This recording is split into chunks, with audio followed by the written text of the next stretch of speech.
ప్రియులారా, ఈ సభలో దేవుని యొక్క వాక్యం చూద్దాం. బైబిల్ గ్రంథంలో నుండి యోహాను సువార్త 7వ అధ్యాయం 11వ వచనం. పండుగల యూదులు ఆయన ఎక్కడనని ఆయన వెతుకుచుండిరి. చిన్న ప్రార్థన. ప్రేమ కనికరం కలిగిన మా దేవానికి ఘనమైన గొప్ప నామానికి స్తోత్రాలు. నీ పరిశుద్ధమైన జీవం కలిగిన జీవింపచేసే వాక్యాన్ని మేము ధ్యానించడానికి వచ్చిండగా మాతో మీరు మాట్లాడాలి. వెనగల చెవులు గ్రహించగలిగిన హృదయాలు నీ బిడ్డలందరికీ అనుగ్రహించండి. అల్పుడము నీ పాదం నుండి తండ్రి, నీ దాసుడము నీ సులోచంత మీరు మరుగుపరిచి నీ ఆత్మాభిషేకముతో నుండి మాట్లాడమని ప్రార్థిస్తున్నాను. నీ ఆత్మ సహాయమును కోరి నీ కృప మీద ఆధారపడి పిలిచిన దేవుడు ఎంతైనా నమ్మదగిన వాడవని యొక్క స్తుతులు చెల్లించి యేసయ్య నామములో అడిగి పొందుచున్నాము తండ్రి. ఆమేన్. స్తోత్రం. గట్టిగా ప్రభు స్తోత్రం చెప్తాం. హల్లెలూయా. ప్రియమైన దేవుని సంఘమా, ఈ ప్రత్యేకమైన దినాన్ని బట్టి ప్రభు నేను స్తుతిస్తున్నాను. ఈ సంవత్సరం యొక్క అంతంలో ఆఖరి వారమున కూడుకోవడానికి ఎంతగానో ప్రభు కృప చూపారు. అందును బట్టి ప్రభు నామానికి మహిమ కలుగును గాక. స్త్రీ యొక్క దేవుని యొక్క ప్రేమ సమాధానము మనందరికీ తోడై ఉండును గాక. ఈరోజు పరిశుద్ధ గ్రంథంలో నుండి యోహాను సువార్త 7వ అధ్యాయము 11వ వచనంలో పండుగలో యూదులు ఆయన ఎక్కడనని ఆయనను వెతుకుచుండిరి. ఈ వచనం 2 అర్థాలు మనకు తెలియజేస్తుంది. మొదటిది, కొంతమంది యేసు ఎక్కడ అని వెతుకుతున్నారు. దీన్ని కొద్దిగా అనేక సందర్భాల్లో ప్రజలు మాట్లాడుతున్న మాటలో అనుకూలంగా తీసుకోవడం నేర్చుకుంటే చాలా బాగుంటుంది. దాన్ని ప్రతికూలంగా తీసుకుంటే దాని పర్యవసనము ఇంకా భిన్నంగా ఉంటుంది. కానీ దేవుని వాక్యాన్ని మనం ఎన్నడూ ఎప్పటికీ అనుకూలంగానే తీసుకోవాలి. మన మేలు కొరకే, మన క్షేమం కొరకే, మన విడుదల కొరకే, మన ఆశీర్వాదము కొరకే అని ఏ వ్యక్తి అయితే అంగీకరిస్తాడో వాడు నిజానికి ప్రతిదీ కూడా జయించు ముందుకు కొనసాగలరు. ఎవ్రీథింగ్ మన కోసమే. ఓకే, ప్రభుకు స్తోత్రం. Some people they are seeking Jesus. వాళ్ళు యేసు ప్రభువుని వెతుకుతున్నారు. ఆయన ఎక్కడ అని. నేను పండగ గురించి మాట్లాడతాను మళ్ళీ ఈరోజు కూడా. అసలు పండగలో ఎవరిని వెతకాలి, దేన్ని వెతకాలి, దేంట్లో అసలు దేనిలో మనలో ప్రతి ఒక్కరు కూడా తీరిక లేకుండా మనం ఉండవలసింది ఎక్కడంటే యేసును వెతకడానికి. యేసును వెతుకుతాం. పాత నిబంధన గ్రంథంలో కొంతమంది ఉన్నారు, వాళ్ళు వెతికారు. క్రొత్త నిబంధనలు ఉన్నారు, వాళ్ళు వెతికారు. ఈవెన్ దేవుని వాక్యములు యోహాను సువార్తలో మనం 4వ అధ్యాయంలో మనం మీకు చెప్తున్నాను, జ్ఞాపకం చేస్తున్నారు. 3:24 వచ్చిన ప్రకారముగా దేవుడు కూడా వెతుకుచున్నాడు. ఎవరి కోసం? యథార్థముగా ప్రభువును ఆరాధించే వారి కోసం ఆయన వెతుకుచున్నాడు. ఇక్కడ పండగలో కొంతమంది దేవుడేమో తనకు ఆరాధన చేసే వారి కొరకు వెతుకుచుంటే, ఇక్కడ ఉన్న కొంతమంది ప్రజలు ఉన్నారు పండగ టైంలో యేసు ప్రభువుని వెతుకుచున్నారు. కానీ వాళ్ళు వెతికేది ఏదో దేవుని వద్ద నుండి సంథింగ్ పొందుకోవడానికి కాదు, మంచి ఆలోచన పొందుకుంటామని కాదు. 130 కీర్తనలు మనం చదువుకుంటే అక్కడ ఏమంటాడంటే, నేను యెహోవా కొరకు ఎదురు చూచున్నాను. కావలి వారు ఉదయం కొరకు ఎదురు చూచుట కంటే ఎక్కువగా నేను యెహోవా కొరకు ఎదురు చూస్తున్నాను. ఎందుకు తెలుసా? ఆయన మాట మీద ఆశ పెట్టుకొని ఎదురు చూస్తున్నాడు. అంటే దేవుని వెతుకుచున్నారు, ఎదురు చూస్తున్నాడు. దేని కొరకు అంటే అక్కడ 130 కీర్తనలో దేవుని సన్నిధి నుండి ఆయన మాటను పొందుకోవడానికి. దేవుడు ఏం మాట్లాడతాడా, ఆయన మాట వినాలి, ఆయన మాట ప్రకారంగా మనం జీవించాలి, ఆయన మాట్లాడితే మనం బ్రతుకుతామనే ఆశతో వాళ్ళు వెతికారు. కానీ పండగ టైంలో చాలా బాధాకరమైన విషయం ఏంటంటే, పండగ టైంలో కూడా యేసు ప్రభువును వాళ్ళు వెతికింది దేవుని ఆలోచన తీసుకోవడానికి కాదు, మేలు పొందడానికి కాదు, యేసయ్యను చెప్పడానికి. మీరు 7వ అధ్యాయం చదువుకుంటే మీకు అవన్నీ కూడా అర్థమవుతుంది. వాళ్ళు వెతికేదంతా ఏంటంటే, యేసు క్రీస్తు ప్రభువును ఎలాగైనా సరే తప్పు పట్టి అతన్ని బంధించాలి, తీసుకెళ్ళి అతన్ని చంపేయాలనే ఉద్దేశంతో. ఏ టైంలో? పాయింట్ గమనించండి. ఈ సందేశం ద్వారా దేవుడు నీతో కూడా మాట్లాడుతున్నాడు. పండగ టైంలో నువ్వు ఏం వెతుకుచున్నావు? అసలు పండగ సమయంలో ఏమి చేయాలనుకుంటున్నావు? ఈ 7వ అధ్యాయంలో కొన్ని వచనాలు మీకు చూపిస్తాను. మొదటిది, they are seeking Jesus to kill him.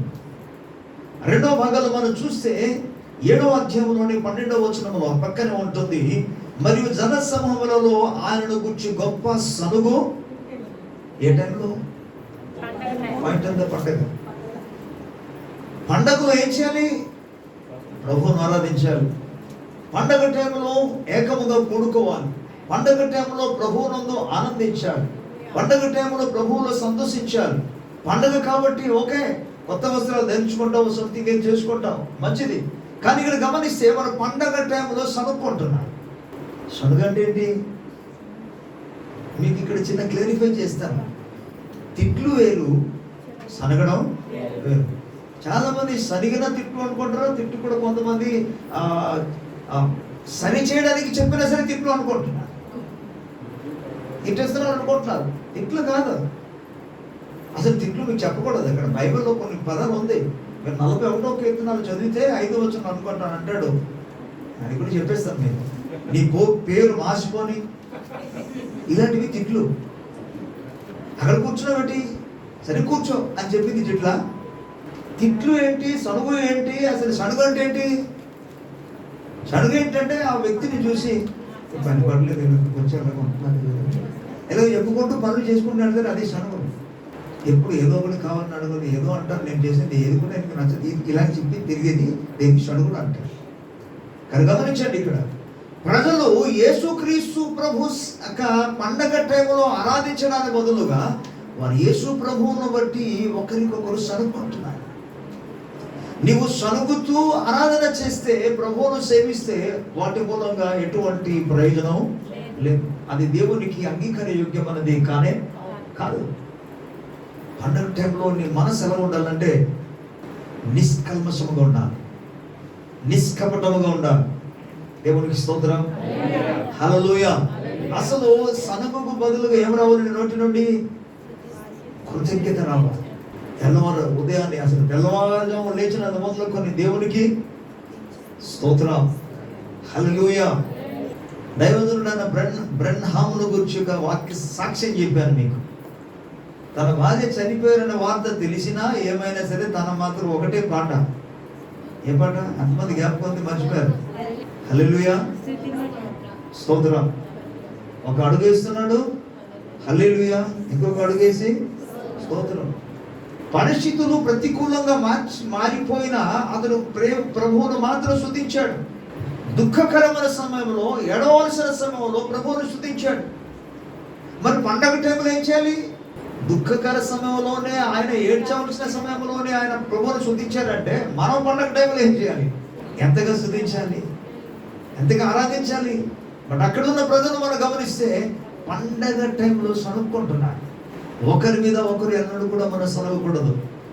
నీలో నుండి సనుగు తెప్పించడానికి, రప్పించడానికి శత్రువు, అపవాది, సాతానుడు, దుష్టుడు, దుర్మార్గుడు ఎంత చెప్పినా వాడికి సరిపోతుంది. వాడు చేసిన పని ఏంటంటే విశ్వాసులలో ఏదో ఒకటి క్రియేట్ చేస్తాడు. ఆయన సమస్య క్రియేట్ చేస్తాడు. సమస్య క్రియేట్ చేసి మనశ్శాంతిగా ఉన్న వారి జీవితాల్లో ఈ సనుగులు రప్పిస్తాడు, కోపాన్ని రప్పిస్తాడు, తీసుకొస్తాడు. అయితే తెలివి కలిగిన వాడు ఏం చేస్తాడు తెలుసా? వాడు ఎంత చేసినా ఏం చేసినా మౌనంగా ఉంటాడు. మౌనంగా ఉన్న వాడికి ఎవరు గెలవలేడు. అందుకు ఒక్కొక్కసారి కొన్ని సందర్భాలలో నిరాహార దీక్ష అని, మౌన పోరాటం అని చేస్తుంటారు. ఎందుకు ఇవన్నీ కూడా? సాత్వికులు ధన్యులు, వారు భూలోకములో. బ్రిటిష్ వాడు మన దేశం మీదకి వచ్చి వారు పరిపాలన చేసినప్పుడు బ్రిటిష్ వాళ్ళని, బాబు ఇది మా దేశం, మా దేశంలో మేము పరిపాలన చేసుకుంటాం, మీరు వెళ్ళిపోమంటే వెళ్ళారండి. వాళ్ళ చేతిలో తుపాకులు ఉన్నది, వాళ్ళ చేతిలో గన్నులు ఉన్నాయి, వాళ్ళ దగ్గర ఆయుధాలు ఉన్నాయి. మనం భారతీయుల చేతిలో కేవలం ఏముంది తెలుసా? కత్తి, ఖడ్గాలు, బాణాలు, ఈటలు తప్ప ఏమి లేదు. అంటే ఈ బాణాలు విసిరాలన్నా, లేదా ఈట విసిరాలన్నా, లేదా కత్తితో నరకాలన్నా ఇవన్నీ కూడా కొద్దిగా దగ్గరికి వెళ్ళాలి. కానీ అదే గన్ను అనుకోండి, వాళ్ళ దగ్గరికి రాక్కర్లేదు, వాళ్ళకి దెబ్బ తగలకుండా చంపేస్తారు. అందుకే ఆయుధాలతో పోరాటం చేయకుండా మౌనంగా పోరాటం చేశాడు ఈయన. ఎవరు? మహాత్మా గాంధీతో పాటు అనేక మంది ఏకీమించారు. చాలా మంది గొప్పవాళ్ళు కొన్ని ఉన్నారు మన దేశంలోనికి ఈ విధంగా స్వతంత్రం రావడానికి అనేక మంది పోరాటం వారు ప్రాణం కూడా పెట్టేశారు దేశమును స్వాతంత్రాన్ని తీసుకురావడానికి. సాత్వికంతో వాళ్ళు వద్దన్నా సాత్వికము కలిగి ఉన్నారు, వారు కాదన్నా తిట్టేస్తామన్నా, కొడతామన్నా, చంపేస్తామన్నా, షూట్ చేసేస్తామన్నా, ఏమైనా సరే మీరు ఏం చేస్తే చేయండి, మా దేశం మాత్రం మాకు కావాలన్నారు. ఇప్పుడు వాళ్ళ యుద్ధాన్ని గురించి మాట్లాడటం లేదు. ఎవడు నీ జీవితానికి ప్రవేశించి నీ మనస్సును ఆడించి నిన్ను ఆడించడానికి ప్రయత్నం చేస్తాడు, శత్రువు ప్రయత్నం చేస్తాడే, ఆ టైంలో నువ్వు ఏం చేసి చేసుకో, నేను మాత్రం మౌనంగా ఉంటానన్నావు అనుకో, ఏ సనుగుడు కూడా నీ దగ్గరికి రాదు. ఈ సనుగుడు అనేది కూడా ఒక spirit, one of the spirit, murmuring spirit. ఈ సనుగు ఆత్మ ద్వారా ఇశ్రాయేలు ప్రజలు ఆకుల వల్లే అరణ్యంలో రాలిపోయారు. దయచేసి మీ ఇంట్లో ఎవరు కూడా, మీ కుటుంబ సభ్యులు కానీ, మీ దగ్గరికి ఎవరు వచ్చినా కానీ, ఓకే, ఎన్నడూ సనగవద్దు. సనుగుడు మీకు ఏమాత్రం కూడా అది క్షమకరమైనది కాదు. ఓకే, మన పాయింట్లను కొద్దాం. సనుగుడికి బదులుగా ఏం చేయాలి? మనం దేవునికి స్తుతించండి, స్తోత్రం చెప్పాలి. హల్లెలూయా. ప్రభువా నీకు స్తోత్రం అనాలి. అంటే సంబడి ఎవడు మనకి ఏమన్నా, దేవా నీకు స్తోత్రం. అది కూడా ఏ టైంలో? పండుగ టైం. పండుగలో మనం ఆనందించాలి. అసలు దేవుని మందిరానికి వెళ్తేనే ప్రభువుని స్తుతించమని బైబిల్ సెలవిస్తుంది. 84 కీర్తనలు ఏమన్నాడు? నీ మందిరంలో నివసించువారు యేసు రక్తం జయం. చెప్పండి ఒకసారి, చెప్పండి గట్టిగా, హల్లెలూయా. నీ మందిరంలో నివసించువారు ధన్యులు, వారు నిత్యము నిన్ను స్తుతించుతారు. అంటే దేవుని మందిరానికి వచ్చిన వాళ్ళు ఏం చేస్తారట? కానీ పండగ వాతావరణానికి మందిరం అవసరం లేదు. పండగకి మందిరానికి ఏమి లింకుతో సంబంధం లేదు. ఎక్కడున్నా స్తుతించారు. దేవదూతలు ఎక్కడ స్తుతించారు? దేవదూతలు ఎక్కడ స్తుతించారు? మధ్యాకాశంలో స్తుతించారు. గొర్రెల కాపులు ఎక్కడ స్తుతించి ఆరాధించారు తెలుసా? వారు వెళ్ళి అవును నిజంగానే దేవదూత అయిన గబ్రియల్ చెప్పినట్టుగా సంఘటన చూసి సంతోషించి ఆనందించి ఆ మార్గ మధ్యాహ్న వచ్చిన వాళ్ళని కనబడిన వాళ్ళందరూ కూడా చెప్పేస్తున్నారు యేసు పుట్టాడని, లోకరక్షకుడు పుట్టాడని చెప్తూ వాళ్ళు పాటలు పడతారు. ఆనందం వాళ్ళకి, ప్రభు దర్శించిన ఆనందంతో వాళ్ళు పెడుతున్నారు. మార్గం మధ్య వెళుతుండగా వారు పాటలు పాడుతున్నారు. కనబడిన వాళ్ళందరూ కూడా సువార్త చెప్తున్నారు, యేసయ్య పుట్టాడు అని. హల్లెలూయా. పండగ టైంలో మనం చేయవలసిందంతా ఏంటంటే సనగడం కాదు, ప్రభును నేను అందుకు చెప్పాను, ఆరాధన చేయడానికి, స్తుతించడానికి, దేవుని కొనియాడడానికి, గణపరచడానికి, ప్రచురం చేయడానికి మందిరంతో సంబంధం లేదు. అంటే మరి మందిరంతో పరిమితం లేదు. నా మాటకు అర్థం అది, పరిమితం కాదు. ఓన్లీ మందిరంలో మాత్రం కాదు. ఆకాశంలో మధ్యాకాశంలో స్తుతించారు, పొలాల్లో స్తుతించారు, మార్గ మధ్య వాళ్ళు దేవుని స్తుతించారు. ఇది పండగ వాతావరణం అంటే. కానీ సనగడం కాదు. వీళ్ళు చేసిన పని ఏంటి తెలుసా? పండగ టైంలో వాళ్ళు సరుగుతున్నారు. పండగ టైంలో చంపడానికి ఒక వ్యక్తిని వెతుకుతున్నారు. ఓకే, 3 లేఖన భాగంలో 13వ వచనానికి వెళ్తుందా? 7వ అధ్యాయం 13వ వచనంలో, అయితే యూదులకు భయపడి ఆయనను గూర్చి ఎవడును బహిరంగముగా మాట ఆడలేదు. ఈ వచనం ఏం చెప్తుంది తెలుసా? వాళ్ళు ఎంతగా క్రియేట్ చేశారంటే అప్పటి కాలంలో ఉన్నాక యూద మతాధికారులందరూ కూడా, ప్రధాన యాజకులు కావచ్చు, లేకపోతే శాస్త్రులు కావచ్చు, సద్దికారులు కావచ్చు, పరిసయ్యులు కావచ్చు, వీళ్ళందరూ కూడా ఎంతగా ప్రజల హృదయంలో భయాన్ని పుట్టించారు. అసలు రక్షకుడు పుట్టినప్పుడు, లేకపోతే నిజానికి చెప్పాలంటే యేసుక్రీస్తు ప్రభువారు పస్కా పండుగలో పస్కా పశువుగా వధింపబడిన ఆ టైంలో యూద అధికారులు కావచ్చు, యూద మతాధికారులు కావచ్చు, పరిసయ్యులు కావచ్చు, శాస్త్రులు కావచ్చు, సద్దుకారులు, వీళ్ళందరూ కూడా ఇచ్చారంటే పండగలో మునిగి ఉండాలి. చెప్పాలంటే పండగలో ఆనందించాలి, వాళ్ళు సంతోషించాలి. పండగ వాతావరణంలో ఏ విధంగా మన దేవుని పండగ చేసి మహిమపరచుదామనే ఆలోచన కలిగి ఉండాలి. కానీ దానికి ప్రతిబదులుగా ప్రజలలో భయం పుట్టించారు. పండగ టైంలో ప్రజల్ని సంతోషింప చేయాలి. మరి ఎలాగ ప్రభువును ఆరాధన చేయాలని ప్రజలకు ప్రోత్సహించాలి. ఇప్పుడు ప్రోత్సహించడానికి బదులుగా వీళ్ళు ఏం చేశారు? ప్రజల్లో భయం, ఎంతగా భయం పుట్టించారంటే యేసయ్యను గురించి మాట్లాడడానికి వాళ్ళు భయపడిపోతున్నారు. నిన్ను బట్టి ప్రజలు యేసయ్యను గురించి మాట్లాడడానికి భయపడుతున్నారంటే ప్రార్థన సహవాసానికి వెళ్ళడానికి ఆటంకముగా నువ్వు మారినట్టే. ఈరోజు నీవు దేని కొరకు, దేని నిమిత్తం అసలు నువ్వు అందుబాటులో ఉన్నావు? ప్రభువును ఘనపరచడానికి కానీ, ప్రభువును స్తుతించడానికి కానీ, ప్రభువును కొనియాడడానికి కానీ నీవు ఇతరులకు అందుబాటులో ఉండగలుగుతున్నావా లేదా, లేక నీవే ఆటంకముగా ఉన్నావా? పండుగ టైంలో, పండుగ వాతావరణాల్లో నీ జీవితంలో నీవు మరొకడికి అవకాశం ఇచ్చే వ్యక్తిగా ఉండాలి. ప్రభుకు స్తోత్రం చెప్పాలి. హల్లెలూయా, హల్లెలూయా. ప్రజలందరూ కూడా ఆయన గురించి మాట్లాడడానికి భయపడుతున్నారు.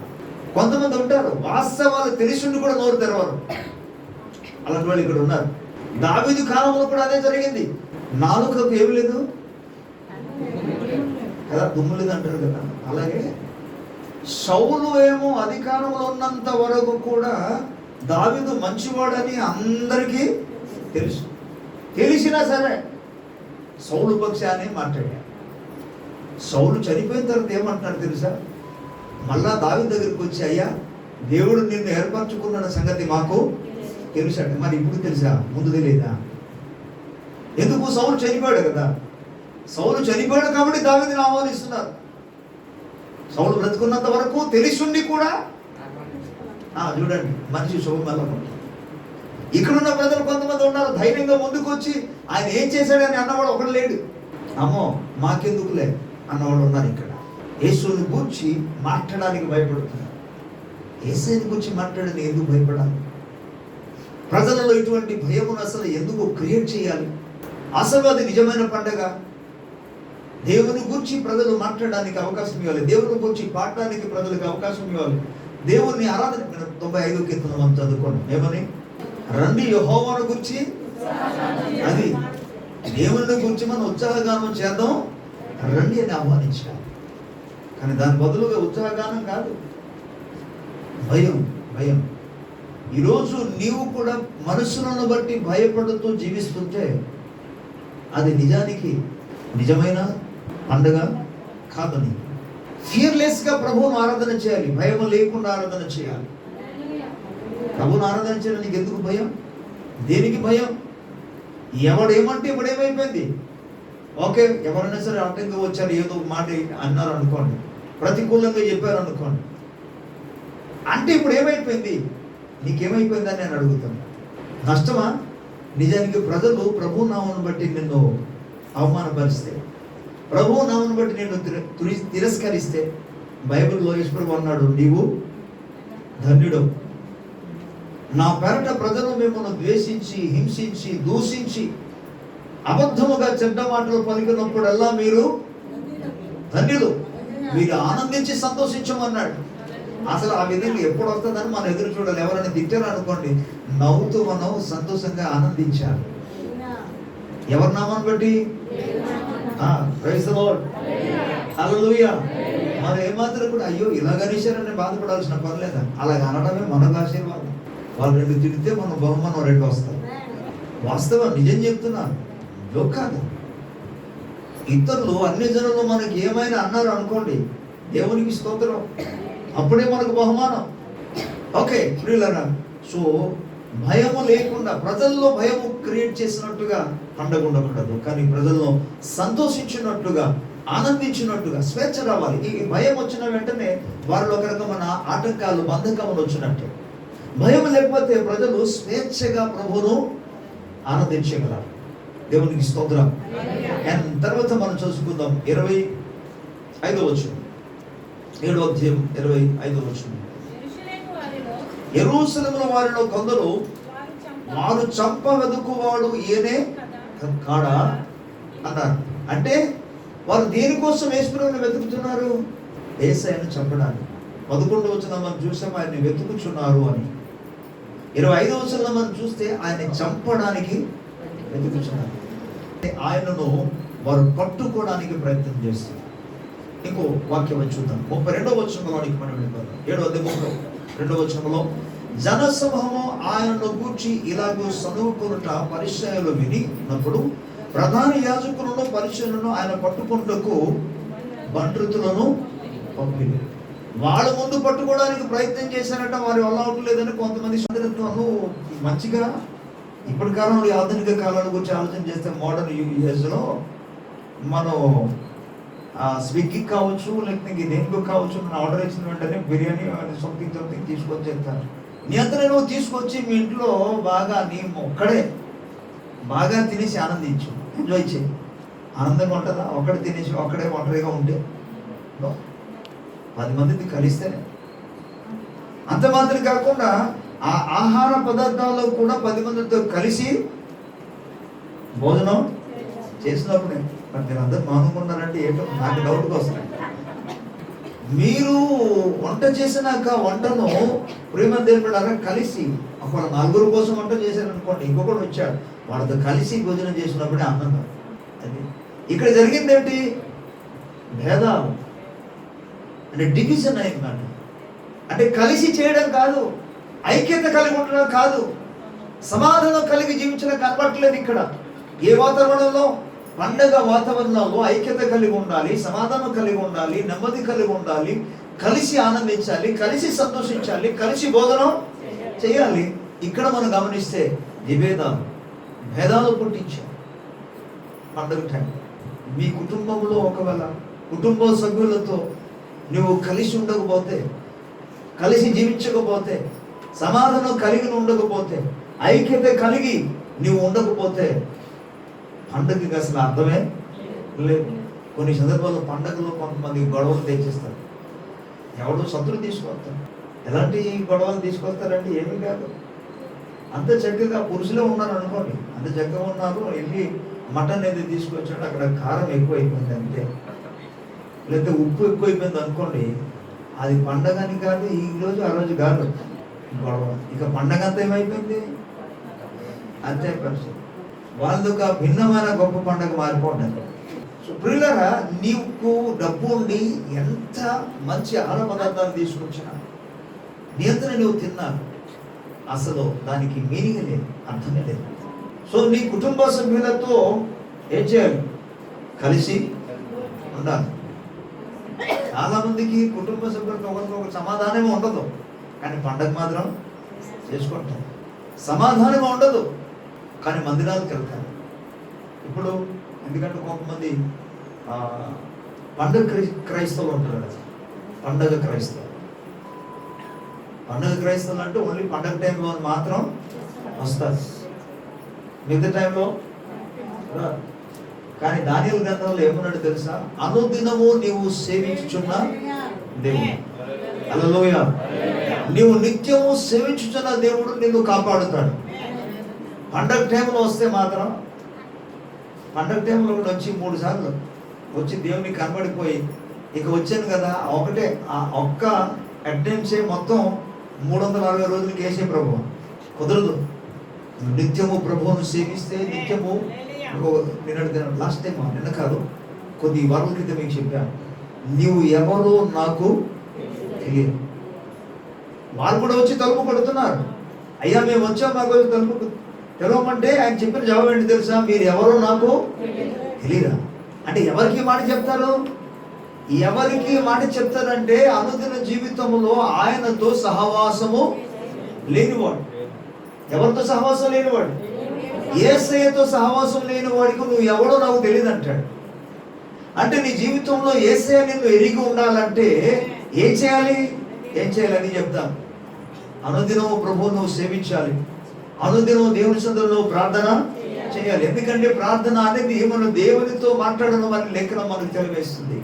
అదే విధంగా దైవ వాక్యాన్ని మనం చదువునప్పుడు దేవుడు వాక్యం ద్వారా మనతో, అంటే ప్రతిదినం మనం పరిశుద్ధ గ్రంథాన్ని చదువుట ద్వారా ప్రభు నీతో మాట్లాడుతాడు. నువ్వు ప్రార్థన చేయడం ద్వారా నువ్వు ప్రభుతో మాట్లాడుతున్నావు అంటే ఒకరితో ఒకరు మీరు మాట్లాడడం అనేది, సంభాషణ అనేది, సహవాసం అనేది కలిగి ఉన్నారు.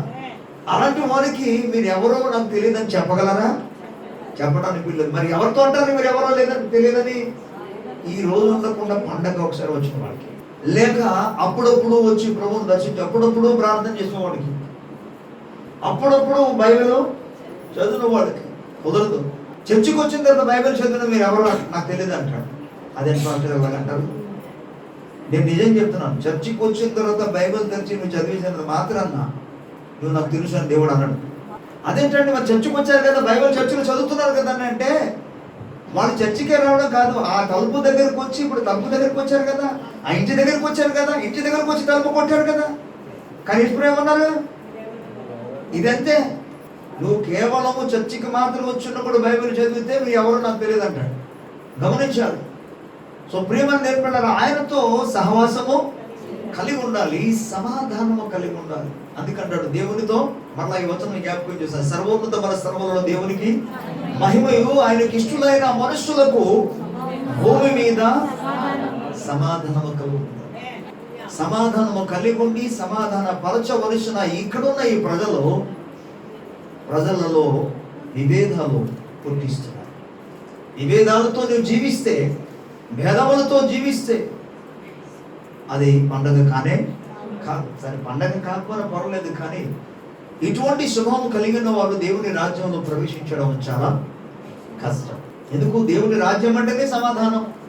అందుకే పండగ అంటే ఓన్లీ మనకు పిండి వంటలు చేసుకోవడం, బిర్యానీ చేసి తినేయడం కాదు, కొత్త వస్త్రం ధరించుకోవడం కాదు.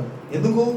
లేఖనాలు స్పష్టంగా చెప్తున్నది ఏంటంటే, రోమిలికి రాసిన పత్రిక 14:17 ఏమన్నాడంటే, దేవుని రాజ్యం అంటే అన్నపానములు కాదు, అంటే భోజన పానములు కనుక భోజనం చేసేయడం, పానీయాలు చేయడం ఇది కాదు పండుగ. నీతి, సమాధానం, పరిశుద్ధాత్మందలి ఆనందం.